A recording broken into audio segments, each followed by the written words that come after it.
लाखो भाविकांच्या सुरक्षेसाठी मंदिर समितीच्या वतीने CCTV कक्षाची स्थापना करण्यात आली. आता आपण CCTV कक्षामध्ये आहोत. आता आपल्यासोबत मंदिर समितीचे अधिकारी शेळके साहेब आहेत. काय सांगचाल सर, कशा पद्धतीने तयारी चालू आहे? आषाढी वारी आता सुरू आहे आणि लाखोच्या संख्येने भाविक या ठिकाणी पंढरी नगरीमध्ये आता दाखल झालेले आहेत. आपण पाहतोय की येत्या 1-2 दिवसामध्ये सर्वच मानाच्या पालख्या या पंढरी नगरीमध्ये दाखल होतील आणि लाखोच्या संख्येने भाविक या ठिकाणी येतील. या भाविकांना दर्शनासाठी मंदिरे समितीमार्फत दर्शनाची जी रांग आहे, त्याचप्रमाणे मंदिर आहे, या ठिकाणी सर्वच ठिकाणी सुरक्षितता प्रदान करावी यासाठी मंदिरे समितीमार्फत 200 CCTV कॅमेरे आपण इन्स्टॉल केलेले आहेत.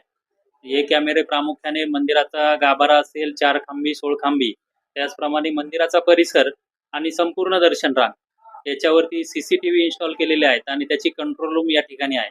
या ठिकाणी 24 तास आपण अधिकारी कर्मचाऱ्यांची नियुक्ती केलेली आहे आणि या कॅमेऱ्यांद्वारे आपण संपूर्ण मंदिर परिसर असेल, त्याचप्रमाणे दर्शन रांग याच्यावरती वॉच ठेवत आहोत.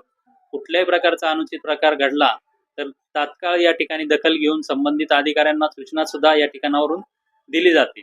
त्यामुळे निश्चितच दर्शन रांगेत जे भाविक उभे राहिलेले आहेत त्यांचं जलद, सुलभ, त्याचप्रमाणे सुरक्षित दर्शन व्हावं यासाठी मंदिरे समिती विविध उपाययोजना राबवत आहे. मंदिर परिसरातून जिया बागलसह श्रावणी लवेकर, न्यूज 9 मराठी, पंढरपूर.